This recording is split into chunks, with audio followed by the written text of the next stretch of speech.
자, 마켓 주민 시간입니다. 앞서 제가 오프닝에서 말씀드렸던 것처럼 요즘에 전기차라는 단어만 붙으면 굉장한 급등세를 보이죠. 자, 오늘은 그 가운데서도 모터에 한번 초점을 맞춰볼까 합니다. 이분과 함께 이야기 나눠볼게요. SC 글로벌 센터 김선규 소장 나와 있습니다. 어서 오세요. 네, 안녕하세요. 네, 안녕하세요. 사실 그 전기차 하면은 뭐 2차 전지 많이 떠올리시겠지만 당연히 이제 모터도 굉장히 중요하고 그렇잖아요. 자, 이 모터, 그러니까 엔진이 자동차에서 엔진이 모터로 바뀌면서 자동차에 큰 변화가 생겨요? 네, 그렇습니다. 사실 좀 많이 생기는데 지금까지는 제가 여기 나오면서 계속 2차 전지나 이런 쪽 관련해 가지고 말씀 많이 드렸었는데 네네. 오늘은 이제 좀 모터 관련해 가지고 이야기를 좀 진행하려고 합니다. 일단은 그 모터가 지금 현재 있는 1세대, 저는 일단 이 전기차를 1세대 전기차고 2세대 전기차로 일단 나누고 싶거든요. 네네. 1세대 같으면 기존에 있던 엔진 자리에다 그냥 모터만 넣은 거거든요. 네, 맞아요. 제가 그 네. 제주도 렌트카 타면은 되어 있는 게 그런 형식이에요. 네, 그렇습니다. 그러다 보니까 그런 이제 1차적인 그런 형식의 모터만이 즉 대형으로 해가지고 그 다음에 여기에서 힘을 뽑아내가지고서는 이제 트랜스미션, 기어박스죠. 기어박스에다 넣어서 기존의 차하고 거의 비슷한 방식의 구동을 해왔단 말입니다. 네네. 그러다 보니까 이제 이게 지금 있는 내연기관하고 어느 정도 비교를 하게 되는데 제가 방금 놔둔 표 같은 걸 보시게 되면은 일단 2000cc 정도의 그 일반 우리 소나타 같은 차 있지 않습니까? 네네. 그런 거하고 이제 테슬라 일단 그 정도 되는 모델들 좀 조금 작은 거 그래도 S3 모델 3죠. 네네. 모델 3하고 비교하면 좀 그렇긴 하지만 아무튼 요 비교해 봤을 때 탄소 배출량이 일단은 전기차보다 내연기관이 한 2배 정도 많습니다. 예, 일단은 여기에서 이 비교는 뭐냐면은 단순하게 그 채굴부터 해가지고서 그 다음에 이제 최종까지 소비하는 과정을 다 포함한 그러니까 전기를 만들어내는 발전소에서 나오는 탄소 이런 거 다 포함해서 포함해서 네네, 그런 거거든요. 그랬을 때 이렇게 나온다는 얘기죠. 그랬을 때 이제 사이즈라든가 뭐 공간 활용이라든가 플랫폼 같은 경우도 이제 이렇게 바꿀 수 있는 이런 이제 여러 가지 좋은 점이 있기 때문에 지금 현재 이제 전기차로 자꾸 이제 넘어가는 부분은 있어요, 사실은. 네네. 근데 아직까지 이제 넘어야 될 산이 많은 건 사실입니다. 예. 알겠습니다.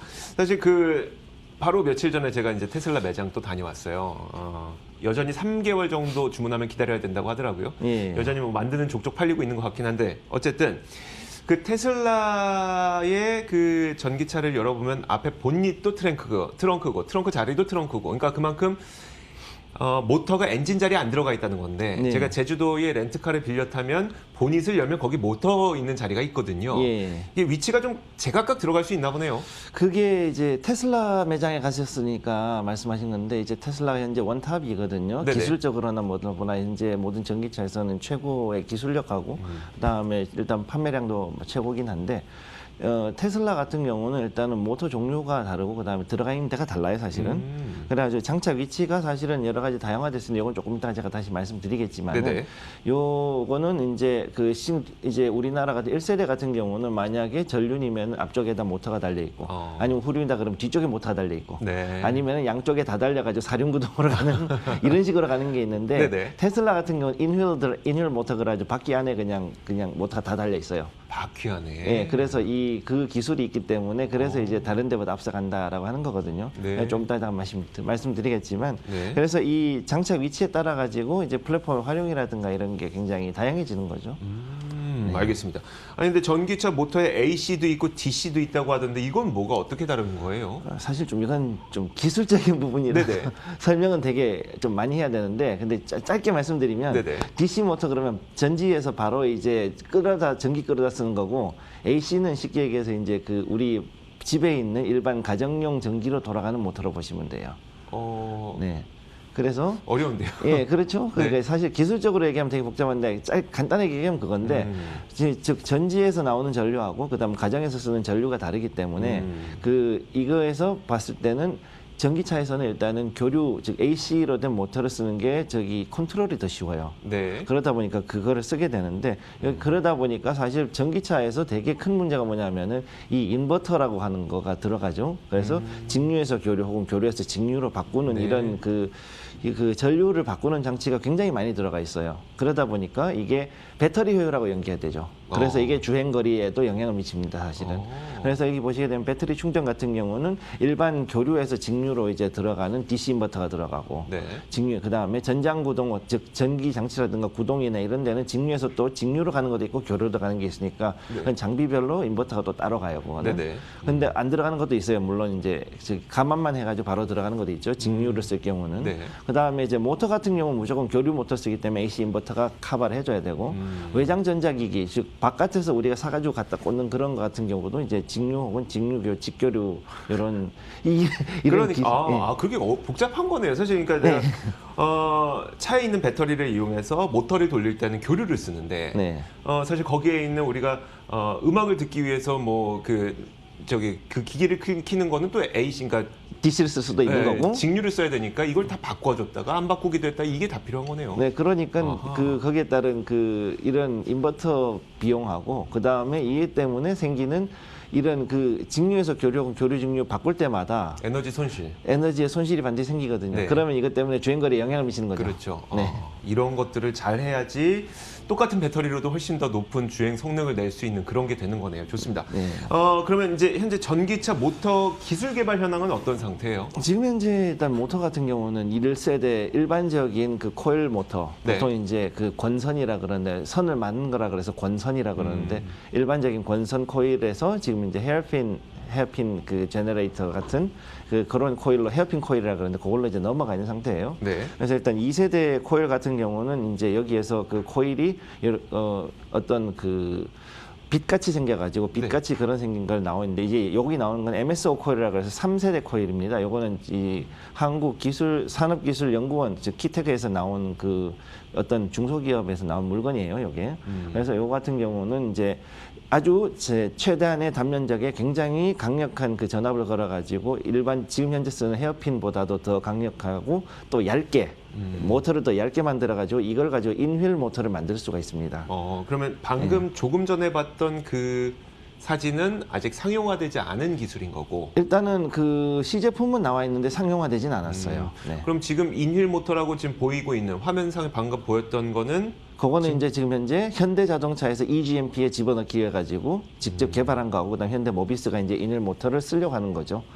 그래서 요 같은 경우는 어떻게 되냐면 인휠 모터라는 게 지금 이제 테슬라하고 그다음에 포르쉐 타이칸 네네. 그 두 개가 지금 현재 인휠 모터를 쓰고 있어요. 포르쉐 타이칸 그거 네. 한 289km 달리던데요. 네.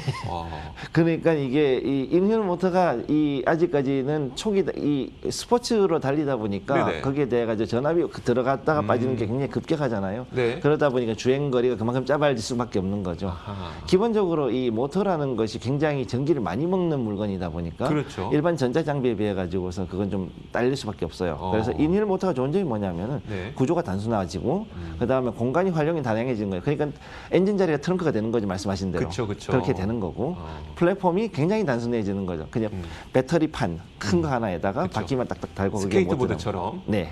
그게 이제 카누라는 업체가 좀 이따 말씀드릴 거기서 그런 식으로 만들어 미국에 가려고 카누가 하는 있고 거죠. 우리나라 현대기차도 지금 eGMP를 만들어 놨고요. 네, 그렇죠. 그리고 마지막으로 좋은 게 뭐냐면 이제 에너지 효율이 일단 올라가고 바퀴가 따로따로 놓을 수 있으니까 선의 제어력이 향상되는 거죠. 어허. 즉 핸들만 돌리면 앞바퀴뿐만 아니라 뒷바퀴도 같이 돌아갈 수 있기 때문에 네네. 그럼 선회력이 커브가 훨씬 더 적게 돌아갈 수 있다.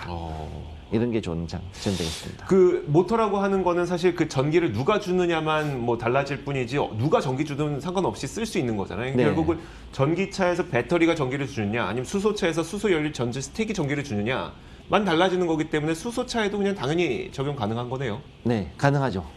그러니까 이 인휠 모터가 개발되면 현대차 같은 경우 경쟁력이 있는 이유가 뭐냐면 수소차 지금 넥소가 나왔지 않습니까? 네네. 넥소에 그냥 인휠 모터 달아버리면은 앞에도 이제 어쩌면 수소 탱크를 더 늘리든지 아니면은 뭐 다른 공간 활용할 수 있는 방법이 더 늘어나니까 그러면 수소차도 지금 현재 바로 적용이 가능한 기술이 이제 이 인휠 모터가 되겠습니다. 알겠습니다. 자, 그렇다면 이제 저희가 모터에 대한 이야기를 쭉 했으니까 분명 여기서 뭔가 투자의 힌트나 기회가 있기 때문에 말씀을 해주셨을 거예요.